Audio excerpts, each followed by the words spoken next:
membuat sebuah kesepakatan kelas, ya. Tetapi sebelum itu, Bu Guru akan meminta kalian untuk menuliskan apa sih kebiasaan baik yang ingin kita terapkan di dalam kelas kita, ya. Kebiasaan baik atau budaya positif apa yang perlu kita terapkan, yang perlu kita lakukan di dalam kelas kita untuk kenyamanan, keamanan, ketertiban, dan menjaga menjaga kondisi kelas supaya kita tetap senang berada di dalam kelas, ya. Bagaimana? Setuju tidak? Setuju.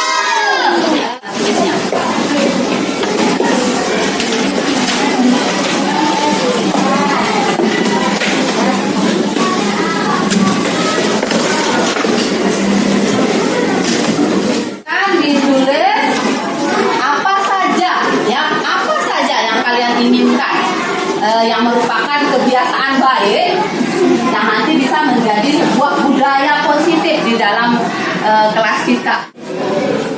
Ya, silakan kalau sudah maju satu persatu untuk menempelkan di sini, ya.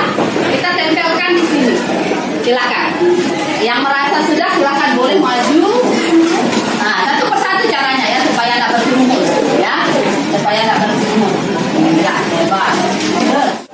Dari semua yang kalian tulis ini, kita akan sepakati, ya.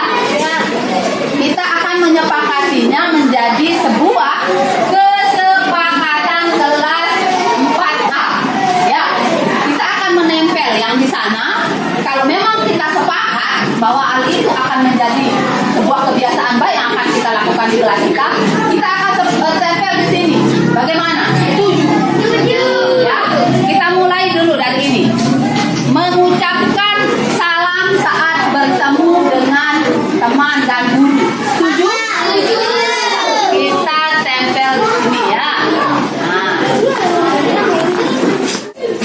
Ya, kalau begitu sekarang Bu Guru bacakan kesepakatan kelas kita yang akan kita jalankan untuk bagaimana kita membuat sebuah kebiasaan atau akan kita melakukan ini agar menjadi sebuah budaya positif yang akan kita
dengan kesempatan yang diberikan oleh Ibu Kepala Sekolah, dan begitu juga dengan Bapak Ibu Guru yang sudah berkenan meluangkan waktu untuk kita sama-sama berbagi di sini dalam hal kita sama-sama memahami dan kita mengetahui apa saja yang harus kita lakukan terkait dengan budaya positif di sekolah kita. Dalam materi yang saya terima selama mengikuti pelatihan di program penggerak,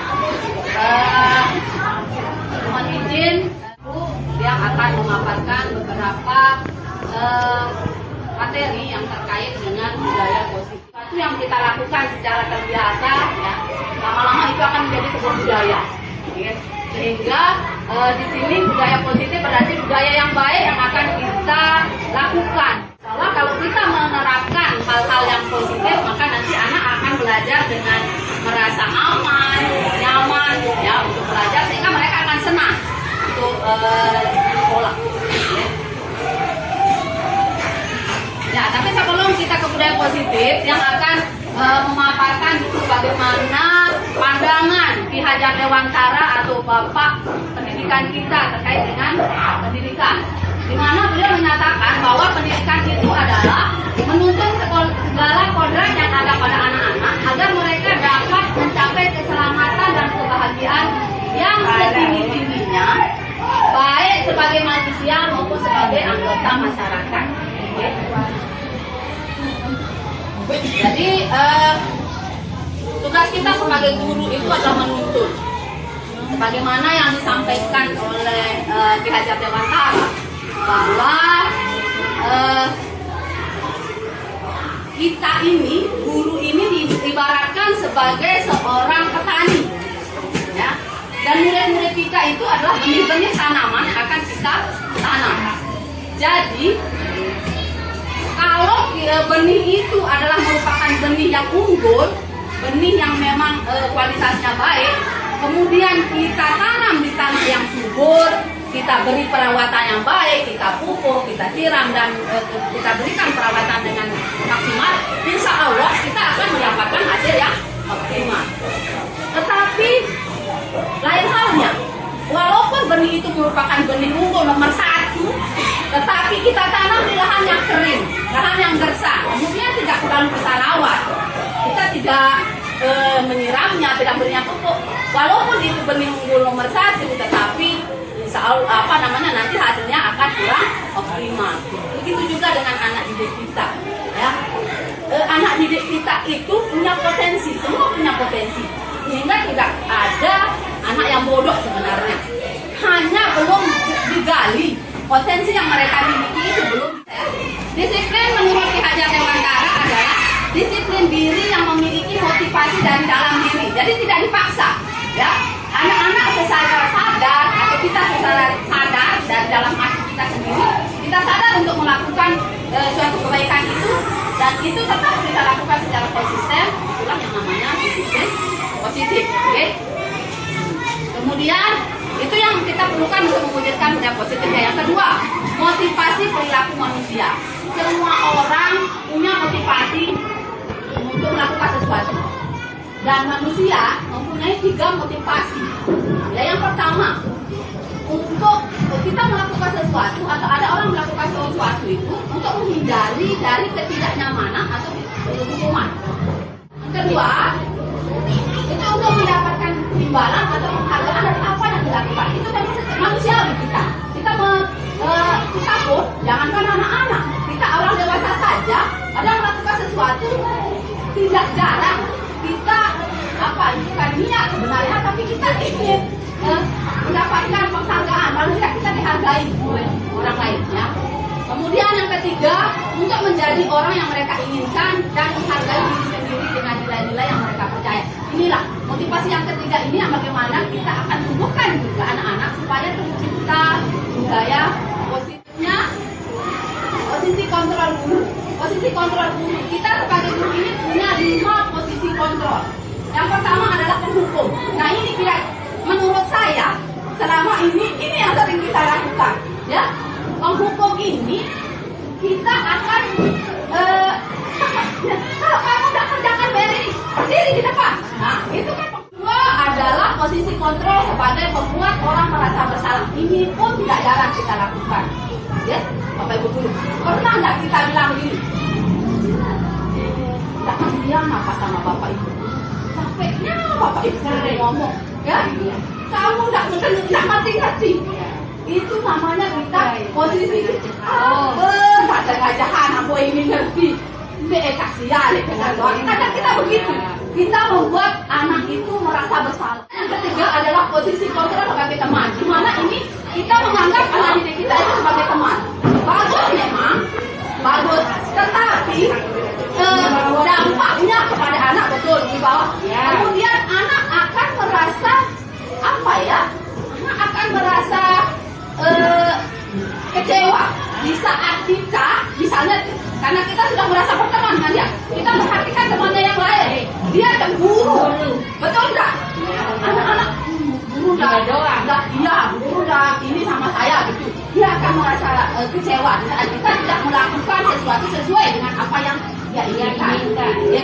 Kemudian yang selanjutnya yang keempat adalah sebagai monitor pemantau. Nah biasa ini para guru BP ya, guru sebagai pemonitor atau pemantau ini, misalnya kita kan punya aturan. Jadi aturan yang sudah ada itu tak boleh dilanggar. Kamu ini sudah tahu apa aturannya, apa peraturannya di sekolah kita. Kalau sudah pakai baju, kalau sudah selesai olahraga harus ganti pakai baju seragam misalnya. Di saat anak tidak begitu, maka dia akan mendapat itu dia kalau pemantau ini sesuai dengan aturan yang berlaku, dia saklek dalam bahasa kita, okay? Kemudian dan yang terakhir ini sebagai manajer. Nah kita usahakan kita sebagai manajer. Bagaimana manajer ini? Manajer ini adalah ketika kesalahan kita tidak mengatakan kamu sudah salah loh. Sehingga anak, jadi kita lihat mereka, datang mereka, kenapa salah, apa berubah seperti ini, sehingga dia dengan kita lakukan pendekatan yang betul-betul mengena kepada anak, tanpa kita membuat mereka merasa betul-betul bersalah. Kita yang mengatakan mereka salah, mereka yang paham, oh ya saya sudah salah. Ya, tidak langsung memponis kalau anak ini salah. Jadi kita lakukan pendekatan sehingga mereka sendiri sadar, oh ya apa yang saya lakukan ini salah, dan mereka mau bertanggung jawab untuk menyelesaikan atau mempertanggungjawabkan apa yang sudah mereka lakukan. Yang perbaiki diri itu posisi kontrol yang diharapkan kita ada di posisi yang kelima, yaitu sebagai seorang manajer. Jadi kemudian yang keempat tentang kebutuhan dasar manusia. Kebutuhan dasar manusia ini dibagi menjadi 5, yaitu kebutuhan untuk bertahan hidup atau survival. Ya, jadi misalnya kadang kenakalan anak itu dia didasari karena ini kebutuhannya ini. Anak melakukan sesuatu itu karena didasari oleh kebutuhan ini. Ya, dia kebutuhan untuk bertahan hidup misalnya. Ada anak yang tapi mungkin tidak ada di kita ya. Nah, karena dia susah mungkin sekali hidupnya, jadi dia harus telat terus datang ke sekolah. Sesudah kita ini ternyata dia harus bantu orang tuanya dulu, cara mencari orang, panggil apa begitu. Kebutuhan untuk bertahan hidup. Kemudian yang kedua, kebutuhan untuk cinta dan kasih sayang. Saya rasa, saya juga pernah mengalami, ada tak pernah kita temukan anak yang dia cari perhatian. Dia cari perhatian. Dia sebenarnya bukan anak yang nakal, tapi supaya bagaimana cara supaya saya diperhatikan guru. Akhirnya dia melakukan sebuah kenakalan. Kemudian kebebasan. Nah yang tadi itu anak-anak butuh kebebasan. Seperti tadi, dia sudah puas di kelas. Tapi ini ngerti. Mereka jadi guru. Yang kesenangan. Semua orang melakukan butuh untuk hidup senang, merasa senang. Okay? Nah, fun. Semua orang. Jadi mereka melakukan sesuatu karena mereka senang. Kenapa kamu suka sekali ganggu?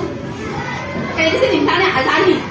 Kenapa suka sekali ganggu Ria? Saya bilang, senang saya kalau saya lihat dia kekuasaan. Nah ini biasanya anak kelas 6 yang begini.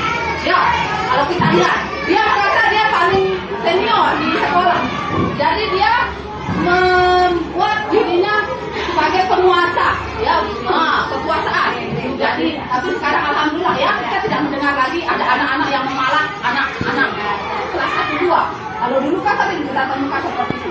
Jadi di dalam kita sebelum kita memvonis anak itu bersalah, sebelum kita memvonis anak itu bahwa dia nakal, inilah yang harus kita lihat, ya. Apa sih yang dia butuhkan? Motivasi apa yang dia ya? Kita harus lihat kebutuhan dasar manusia itu. Kesepakatan kelas ini kita dapatkan dari anak-anak, dari bukan kita. Apa yang mau mereka?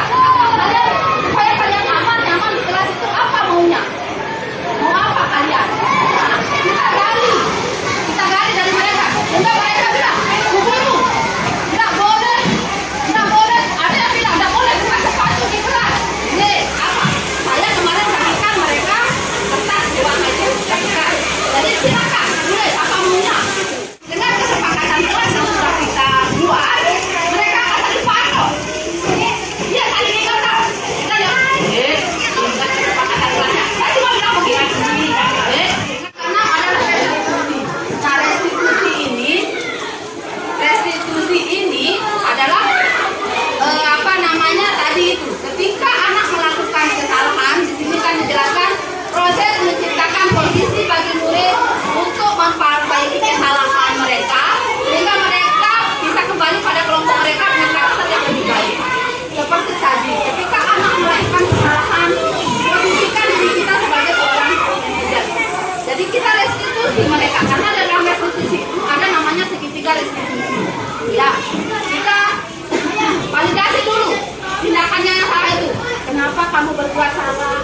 Tadi guru dengan kalian yang pernah guru itu, apakah saya lakukan? Saya tahu azani kan? Azani itu, namanya kita sama, kita tahu kan? Azani guru dengar udah ganggu kita. Ya, kenapa ganggu kita? Nah itu sudah mulai kita namanya. Kita tanya, enggak kesepakatan kelasnya apa itu kesepakatan kelas tentang teman? Iya yang begitu. Nanti sudah sendirinya dia akan apa yang ada di mau lakukan. Sama panggillah temannya yang bermasalah itu. Atau kita bisa lakukan dua-duanya. Adanya budaya positif di sekolah yang aman, nyaman dan bermakna, maka dapat membantu siswa kita untuk mewujudkan mereka belajar sesuai dengan filosofi Ki Hajar Dewantara yang dimulai dari kita menghargai diri kita sendiri, ya. Kemudian menghargai orang lain dan dengan melihat nilai-nilai kebaikan yang universal. Intinya keyakinan kelas itu kalau kita bisa jalankan, kesepakatan kelas yang sudah kita jalankan ini nanti akan menjadi sebuah keyakinan di kelas kita. Itu akan menjadi kalau sudah terbiasa anak-anak untuk begitu. Sekarang kan belum terlalu kelihatan karena kita masih dalam proses. Karena semuanya butuh proses. Kita sama-sama seperti yang disampaikan kepala, terutama ini membuat anak untuk berani menjadi pemimpin. Ya, dari ini kita sudah lakukan dengan kejadian dibuat jadi pemimpin di barisan. Yang memimpin tadi itu saya betul-betul, Bapak Ibu guru saya betul-betul merasakan. Sudah saya menerapkan apa yang saya dapatkan ini. Bapak Ibu guru lakukan ini. Saya mengangkat satu contoh Edi. Ya Edi. Bagaimana Edi? Dia tidak berani berbicara dari kelas 1, kelas 2. Saya tahu dia kelas 2 tidak berani sama sekali berbicara. Tapi sesudah saya membuat saya punya inisiatif untuk membuat semua anak Edi sama Dapak itu kayak dikunci mulutnya. Ya. Tetapi begitu ini sekarang subhanallah alhamdulillah saya sampaikan ke orang tuanya. Terima kasih. Jadi begitu. Siapa kira-kira ini? Saya